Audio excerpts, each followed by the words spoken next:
Okay, I'd like to call the meeting to order, please. Please rise for the Pledge of Allegiance.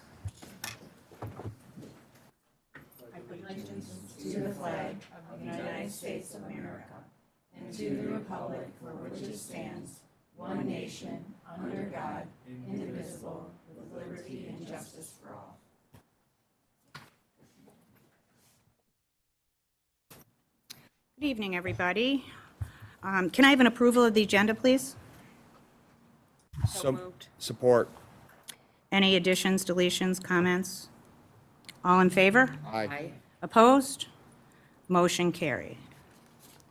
Next, we have student council representatives. Hi, girls, can you come up and introduce yourselves again?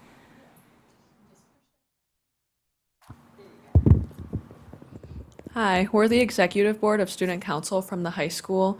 I'm Michelle Roque. I'm the president. Katie Antoshowitz is our vice president, but she couldn't be here today. I'm Taylor Hirasinski, and I'm the secretary. I'm Lindsay Rice, and I'm the treasurer. All right. So we've been pretty busy planning homecoming the past few weeks. So to start off, we have Spirit Week. Monday was PJ Day and Powder Puff T-shirt day. Tuesday was Beach Day today. Wednesday is gonna be Sorority versus Frat Boy Day. Thursday is USA Day, and then Friday is when we all wear our class homecoming T-shirts. And then on Friday will be our next homecoming event. We have our pep rally at 12:10. It's to like kick off homecoming, and it really gets everyone excited. So we recognize like every sport team, and like they get like a little walkout song and all that. And then we have games where the grades compete against each other, and it gets pretty competitive. And then we crown our homecoming king. All right, so this Friday, the 29th, we have the parade at 4:30, and then participants lineup starts at 4. And then the theme for this year's homecoming is big cities. So freshmen have San Francisco, sophomores have Rio de Janeiro, juniors have Hollywood, and seniors have New York. And then the homecoming game this Friday, the 29th, is at 7, and then we're having our queen crowning at halftime. And for the freshman reps, we have Diana Baydoun, Vincenzo Bonomo. For the sophomores, we have Cassidy Claxon and Magnus O'Farrell. And then for juniors, we have Aubrey Carodi and Joseph Chrisnagel. And for the seniors, for the girls, we have Avery Delcizian, Abby Moore, Lindsay Rice, and Alyssa Ice. And then for our boys, we have Garrett Floyd, Marino Concessi, Arna Verma, and Keegan Flint. And then the dance is at 7 on Saturday. Perfect. I think that's all we have. Well, thanks very much. You did a great job. I like all of you showing up. I think that's really neat. So thanks for coming. We appreciate it. Okay, next we have public participation. First up, we have Evelyn Howes. Hi, Evelyn. How are you? Good. How are you? Good. The button pushed. Is it green? Now it is. Now it is. Now you're ready. So I recently heard that in the new plans for Park Lane, they weren't including a library. Is that true? That's true. That what? That there's not a library. Okay, sorry. designated I couldn't library. Exactly. The libraries are actually being moved to grade level libraries at each grade. So every grade will have their own library within their neighborhood. Instead of one big one where you have to wait a week to check out your book, we want those books to be accessible to kids at all times. So they'll have their own libraries within their own grade level neighborhoods. Okay. I was told that the books were going to be moved into little personal libraries with each teacher, which is what I was given when I was there, plus the big library. And like, when I heard, I was very heartbroken because like, libraries are my entire life. I write books, I bond with people over books, I read like 1 to 2 books every week, and I just want to make sure that those kids have every opportunity to read and make their passion, because I know what it looks like when you're stuck with the wrong book or are put too low of a level than you're reading. Sure. Can I invite you to come to my office and see the designs that we have and we can show you? Sure. We're going to handle that. Yeah. Okay. All right, I'll be in touch with your mom. Okay. Evelyn, you did a great job. Sure did. Very articulate. Thanks for coming, honey. Next, under participation, we have Kelly Papp. Hi, Kelly. How are you? Good.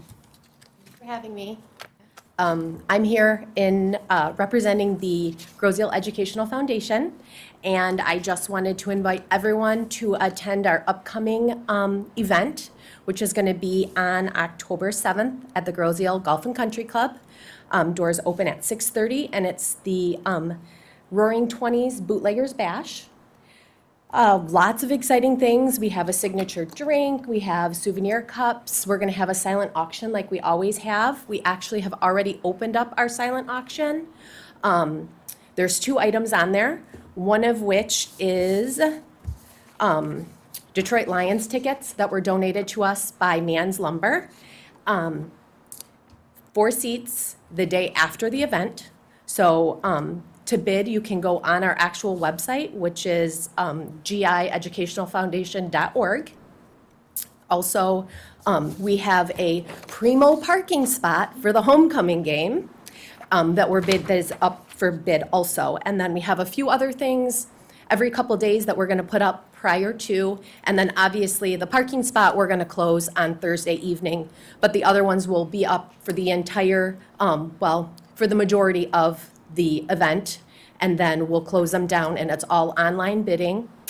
Trying to think what else. Also on our website, if sponsorships are available, we'll have raffle tickets at the event, and we're currently still selling raffle tickets. Where do you buy tickets to the event? Oh, on the website, you can buy tickets to the event also. And we have lots of sponsors. It's going to be fantastic.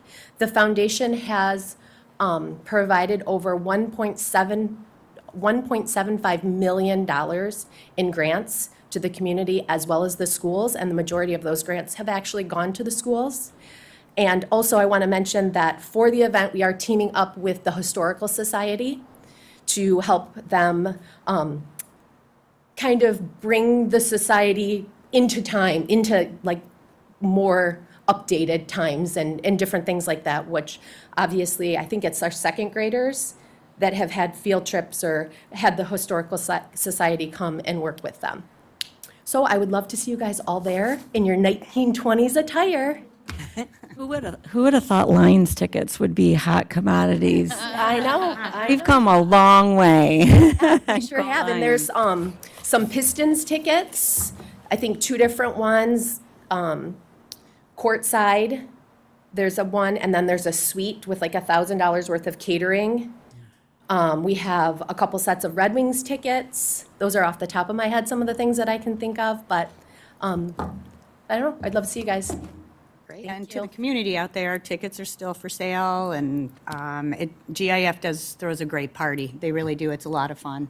I have a personal engagement that night, so I won't be able to attend this year, but it is a really, really fun event. They've done it. They do a great job with it. I know Scooters bought tickets. I know you're going to be there. Can't wait to see your outfits. Thank you, Kelly. Okay, next on the agenda is presentations. We have student enrollment. Is that Michelle? Nope, that is me. But Michelle actually helped me put together all the data for it. I forgot to ask Robin to print this out for you ahead of time, so I'll go ahead and we'll have it sent or emailed out to the board. So, because there's a lot of numbers and data, and make sure that you have it later to kind of really review and digest. And I have to might get closer because I'm getting old and my eyes are not the best. So this is a table of our active student totals. So it's just showing the number of students that we have in each grade level. And then it's broken down by total students, school of choice students, and then the percentage of school of choice at each grade level.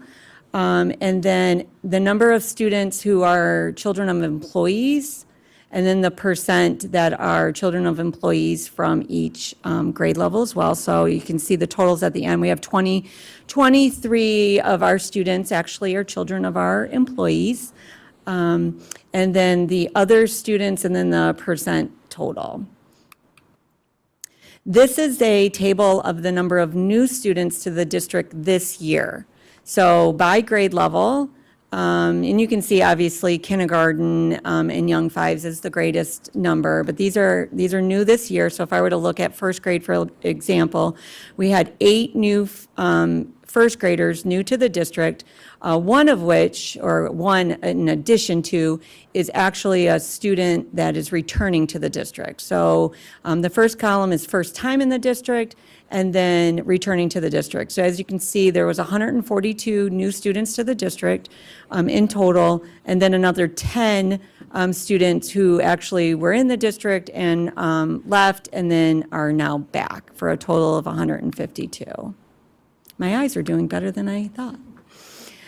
Okay, so where the students came from. So we had, this table shows within Wayne County, out of Wayne County, or how many came from out of state, and broken down by the students that are first time in the district or returning to the district.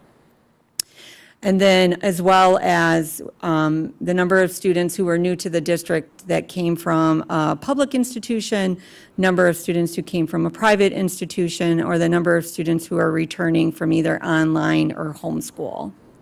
So you can see we had 10 students that are coming to us from private schools, 3 of which left, went to the private school, and are now back this year. And this is just the trend data of new enrollments. As you can see, there really is no trend. It is hit and miss every year, and it's very difficult for us to project enrollment, which is one of those things that Linda needs in order to accurately, budget for the year as well. So we did have some consistency in the last 2 years.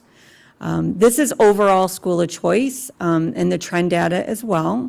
So you'll be able to see what the trend looks like, not only in the district as a whole, but also per grade level. And then that first column of each year shows the number of openings that the district advertised, and then the number of how many students actually enrolled in that grade level. So as you can see, we've never really reached the capacity of how many we've offered. Sure. Do you want to turn your? Yeah. Sorry. Yep. So if I got the number wrong, I apologize. But so we have 142 new I students. think 52. I think it was. Okay, but of those, only 15 are school of choice. Correct. We average, or on average, we have less than 10% school of choice population within our district. So the large majority of our students are resident students. Val, another Coming to us off island in one of our special education programs. quick question on this slide, Val. Have we done any looking into, because really we've always had the bulk of the school of choice students coming from kindergarten, and obviously the number's gone down. Have we done any looking into any ideas as to why the number's gone down in the kindergarten numbers? For school of choice, no. No, okay. Nope. I mean, I'm sure we can, we can have a discussion about that, and really. I would say, Do you have some ideas, guys? I'm going to say that it was probably because when we first started School of Choice, I think we were one of the fewer districts that had the Young Fives program. Okay. So that's how, we ended up getting a lot of the kindergarten kids at that time. I can't say that for sure, I'm just speculating. Well, and when the bridge closed, that put a lot of fear on people. Yeah, and even the media coverage of the bridge closing, the possibility of the bridge closing again, I'm sure you're absolutely right. It's probably definitely having an impact.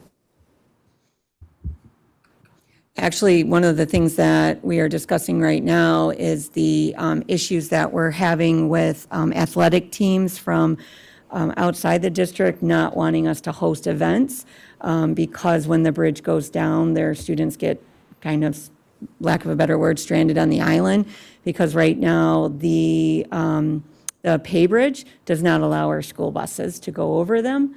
So we're hoping to have some communication with the owners of the school bridge of the Pay Bridge for emergency situations, but that's really been a challenge as well, and is, causing other schools to have concerns, rightfully so, of, is the bridge going to close and are they going to be able to, get their students back? I mean, obviously, nobody's ever really, we can always throw them in some vans, and where there's a will, there's a way. This is our drops, how many students actually dropped at each grade level. So we had 54 drops. And then, yep. And then where they went to, they went to either another institution within Wayne County, out of Wayne County, out of state, or 7, just disappeared and we don't have any idea where they went. And then student drops to public, student drops to private, online, homeschool, or unknown. I did ask the question of our registrar, how can we get any information on the why? We know the where, but do we have any information on the why? And we don't really have a great way of collecting that data right now, but we are now going to put something, put a process in place to be able to try and collect more of that information. So that's on our next district leadership team agenda, as well as to, what can we do to actually find out when they do drop, what's the why? Are they moving? Is there a change of job relocation, things like that, just to get some real basic information. As you're collecting that data, what would be helpful for me is, of that 33, how many were school of choice? Were originally our school of choice students who went back to their home district per se, or just in general? Just in general. So Okay. So for example, of that's 33, were X number school of choice, because that would be indicative to me that the Bridge, yeah, okay, I gotcha. Can you get that for me, Audrey? And then here's your trend data on drops. These do seem to be a little consistent with some highs, right after COVID, yeah. But hopefully we'll be able to use this to do some better predictions in terms of how many students we'll lose on average. And that would be it. Thank you. Any other questions for Val? So if you took out kindergarten and transitional kindergarten, was the net down? No. So I believe, can you pop that back up so I can go back to the numbers to answer her question? I think it was 152 were the total ads. If we had, 98 kindergartners? So if I take one, let me confirm that. The first ones, so I got it. I think, yeah. So 152 new, subtract 87 kindergartners. So that's 65 new students, and I believe it was, 50-something, 54 drops. So we're a little on the positive side of the net. Any other questions before I click off the screen? Okay. All right, well, thank you. So next we have board committee reports. Scooter, you want to update on policy? Yep, we met last Wednesday. And we went over the policies. We went over policy 2266, which dealt with Title IX. 2266, referring to Title IX and removing hearings prior to Title IX. We also discussed policies 5610 and 5611. One of the big ones was removing the ability to cross-examine a student, which is, to me, I thought that was a very big part. And then we also visited policy 5136. We've had this discussion a few times regarding cell phones. Katie did a really nice job of putting together kind of an aggregate, I don't know, what would you call it, document, let's call it a document, that really simplified everything from all the parental responses that we had, and did a really nice job with that. Anything, Dan or Katie, to add to it? No. Okay, no? Okay. Any other, no other questions? Okay. Thanks, Scooter. Okay, we'll move on to district information and discussion and first reading. This is revised 2266, 5610, and 5611. Hand that over to you. Sure. So these are our revision to our Title IX policy that Scooter mentioned about the cross-examination and the hearing piece, and then as well as 5610 and 5611 have to do with the discipline, and we wanted to make sure that we had consistency with all of our policies.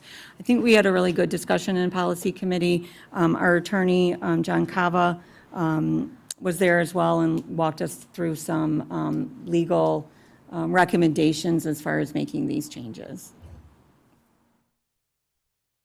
Oh, and there he is, if you have any questions about any of them. Hello, hi, John. No, I agree with the updates in general and the, why we're making these changes. I think we did have a really good discussion on the pros and cons and benefits of it. My question was just around the revised policy references the administrative guidelines, and we talked about it a little bit in the meeting, but I just wanted to clarify sort of how that works when we have a administrative guideline referenced in the policy. And I know it already referenced that guideline. It's not like we were just adding it, and many of our policies do, and the guidelines are also available on the website, but just, how that works with having the policy reference the guideline when we write the policy, but not necessarily the guideline. Sure. So a couple of reasons why you'd have administrative guideline references in your policies. So the way Neola's policies work in general is, the policy you're referencing is 5611.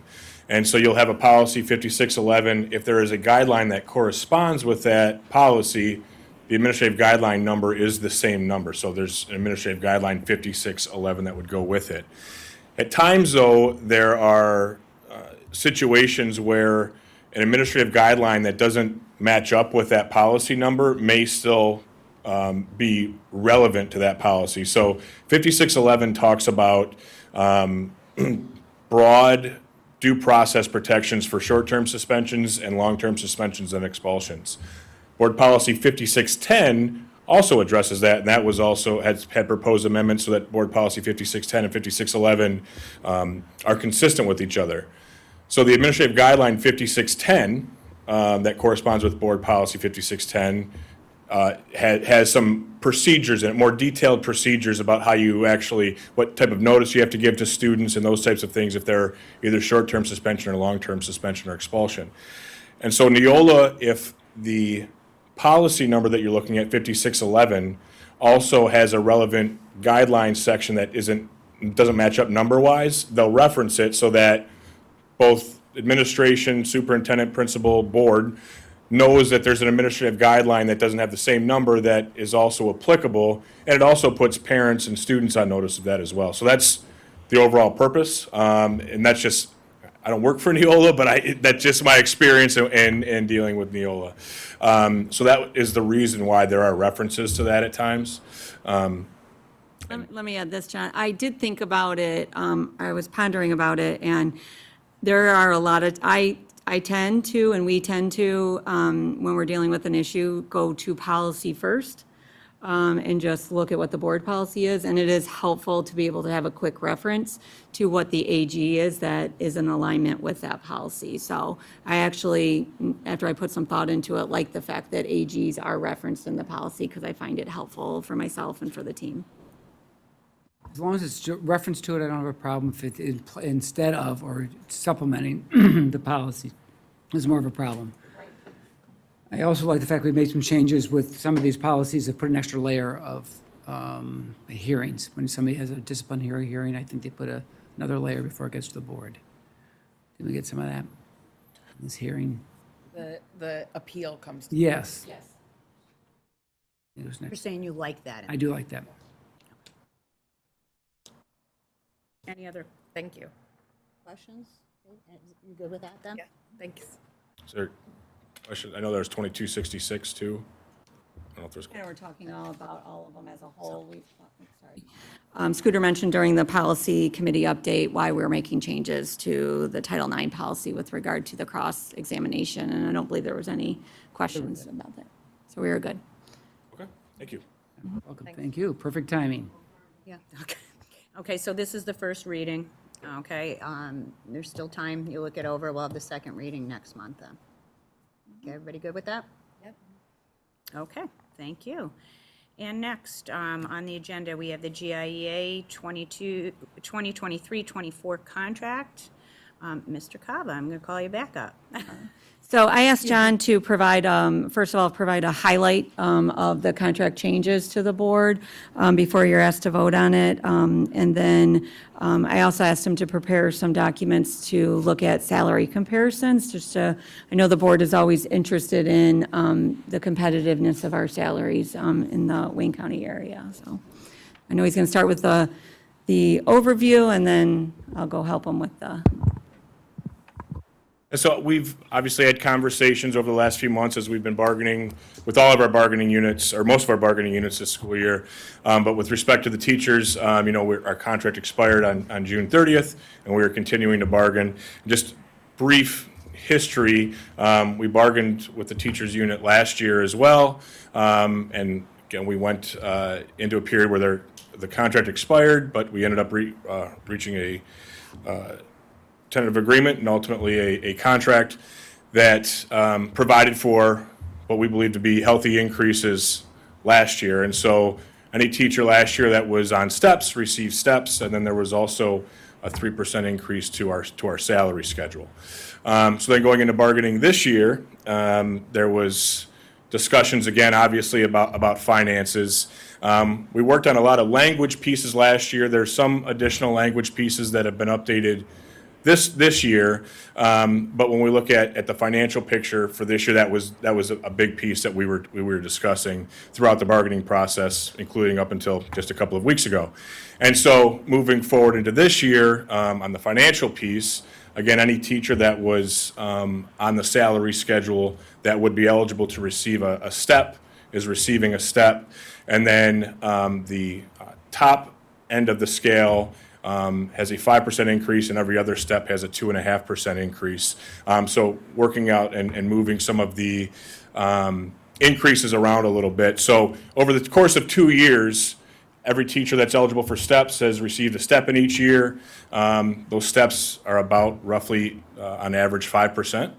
And then anyone who's not at the top step overall over 2 years received 3% last year, 2.5% this year, for a total of 5.5%. And the top received, 3%, yeah, 5.5%. And then last year, the top received 3% and 5% this year, for a total of 8%. So what does that mean for us for purposes of ranking? So just starting off and looking at our ranking schedule. John, do you want to go over the rest of the highlights first, and then we'll go to that? We can do that. That's fine. Okay, yeah. I'll need a minute to pull that up. Okay. Sure. Yeah, so, and discuss the financial provisions. The other piece is a 2% for Schedule B positions. We didn't have any increases last year on Schedule B, and that had been static for a period of time. We also had added a couple of positions for Schedule B for individuals that were performing work outside of their normal work schedule that weren't actually previously being paid those for that work. We then looked at reimbursing teachers if they have something that's damaged or stolen in their classroom that is their personal property. We have a reimbursement provision. There was some vague reimbursement language in the contract previously, and so have tightened that up a bit. In Article 5, we actually have removed language that required a specific time frame for posting vacancies. That just provides more latitude for the district. We're in a period of time now, as you know, where it is increasingly difficult to retain and recruit teachers. That's part of the reason why we're looking at a contract that is healthy financially, but also maintaining your fund balance within parameters. But having a less stringent posting period will help us in getting teachers. We also just, some of the ancillary stuff that's no longer applicable. We used to be required to make hard copies of the agreement for every teacher and provide 25 copies to the union. We're now just providing 8 copies to the union and posting it on the website. And then we're actually looking at starting negotiations 120 days before the end instead of 90 days, so that we have enough time to look at hopefully getting a contract before it expires. We know we are going to have some additional mandatory topics of bargaining that we'll be looking at come the 2024 school year. We updated the bereavement leave section just to more clearly identify who actually is part of the immediate family. And then we cleaned up some language with respect to what the actual teaching day looks like with respect to the high school and what their compensation is for the actual number of hours they teach. That's high level on that. I'll take any questions. I don't know if there's any, Val or Carla, if you have anything else. Okay.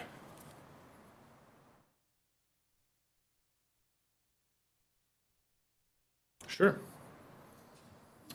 So on the MA 30, you can see 2022-2023 school year. This is a tri-county ranking. We were ranked 8th with our proposed updates. We will be ranked 2nd. I don't know if you want me to go through numbers or anything, Val? Okay. And this is the top. One of the questions was, why are there some school districts missing? Yeah, so not every district has an MA plus 30 actual lane.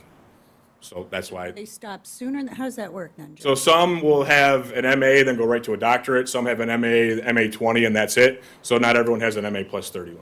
Okay, so Lincoln Park is at like one of those schools then? Right, so Lincoln Park doesn't have an MA plus 30 lane. And John, just to clarify on that last one right there, for 22-23, we were number 8 in the tri-counties, correct? Yes, So we were, and now we're moving all the way up to 2. correct. Okay.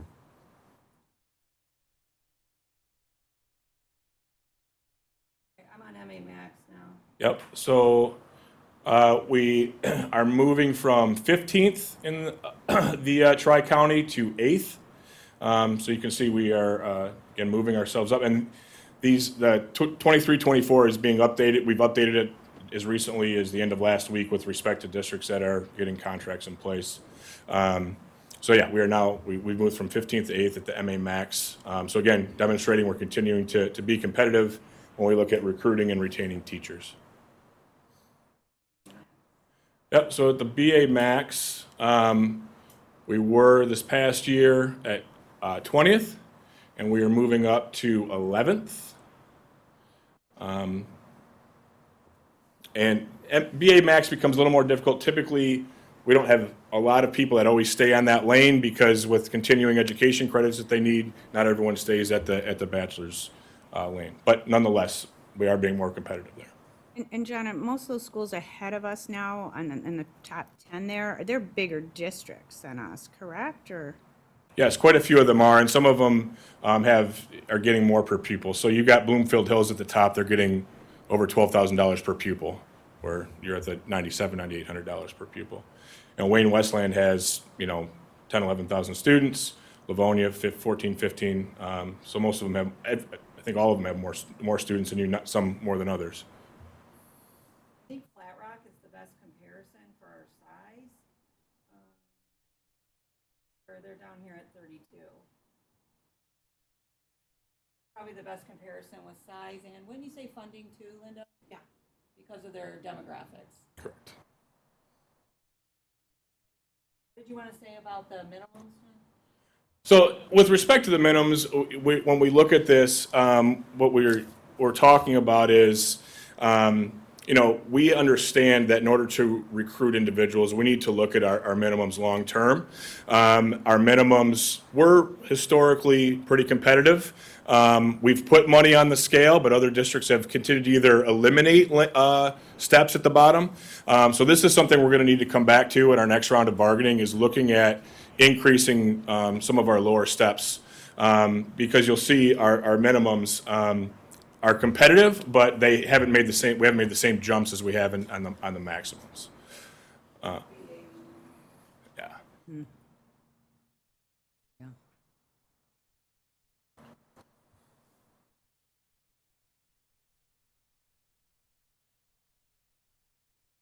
Yeah, so the BA minimum, we've just moved from 22 to 21. Not just, we've moved, but again, not as high as we are on the maximum side, which also demonstrates though that from where you start to where you finish for us, you're moving up at a good clip and getting to a very competitive wage by the time you're done here in the district. Linda, how many, so 50%, what percentage of our teachers are actually at the maximums?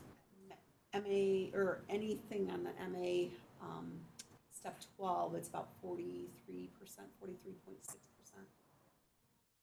Then we have ones on the MA plus 30 too. That's what I'm saying, that whole MA, yeah.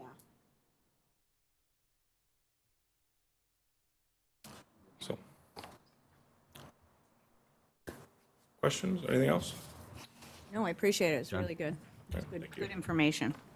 Thanks, John. Did you, John, did you want to go over any of like the Schedule B additional 2 positions, or do you want to do that, Carla? She needs a microphone though. 'Cause there were some other changes that were made. Okay, so we have 2 new positions that were approved. One is for the 5th grade camp chaperones, so whenever there's a new teacher that's going to be hired, as long as it's written in the job description and verbally expressed to them, that they will be required to attend 5th grade camp. They will attend and receive a $900 stipend. And we also have the middle school Washington DC coordinator. So we added them to category 8. That was agreed upon in the contract. So, any questions about those? You guys all good? Okay, thanks again. Next, we'll be moving on to consent grouping. Can I have a motion, please? I move that the Grosse Ile Township Schools Board of Education approves the consent grouping items as presented. Support.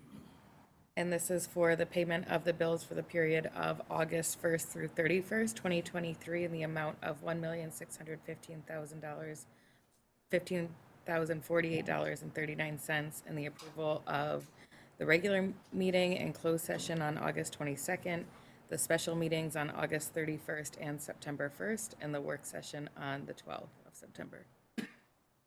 Any questions, comments? All in favor? Aye. Aye. Opposed? Motion carries. Next, we go on to action items. Can I have a motion for the virtual server, please? I move that the Grosse Ile Township Schools Board of Education approves the purchase as presented. Support. And this, we talked about this during our work session, but it's the recommendation to purchase a new virtual server for the district. The equipment will replace existing outdated equipment. It will be funded with bond funds in the amount of $63,652.66. Any other questions, comments? We discussed this at length, like Nadia said, at our work session. Any other comments, questions? All in favor? Aye. Opposed? Motion carries. Next, we go on to security cameras. Can I have a motion, please? I move that the Grosse Ile Township Schools Board of Education approve the purchase as presented. Support. Support. This is security cameras. Total price is $62,156. And a recommendation from our technology director, thank you, John, for security surveillance systems for the district. The project will be funded by sinking fund. Again, we discussed this at the work session in detail. Any other comments or questions? All in favor? Aye. Opposed? Motion carries. Next, we move on to superintendent. Superintendent Orr, update. Thank you. We have a big week, as you heard, at the high school this week with homecoming. But we do have Spirit Week happening in all the rest of the buildings. So I saw Dress to Impress at the middle school today, and the kids did a great job, including Miss Susie in the main office, who wore a tiara all day. So I just wanted to give a shout out to Miss Susie. And then I also wanted to congratulate the high school band. They have placed #1 in the last 2 competitions. competitions. great. So that's the Gibraltar competition and the Trenton competition. So we're continuing to root for our high school band. They did an excellent performance at the halftime show. If you have a chance to catch that, it's really great. We have a new band director, and she's doing a great job along with our leadership of students in the band. They're outstanding. We just got word today that our safety locks are being installed in the buildings on those interior doors, that the bond passed that with the safety grant money. So those are starting tomorrow, okay. And then lastly, I just wanted to let the students know who sent me an email regarding wanting to participate on the superintendent task force, that we are finalizing that, and they'll receive an email from me this week regarding when the first meeting is, and I'm excited. Got some 10 outstanding students that are going to help me lead this district. So that's all I have. Good work, thank you. Okay, we're going to move into closed session. I need a roll call vote. Yes. Yes. Yes. Yes. Yes. Yes. Yes. I almost forgot me. There you go. Easy to do.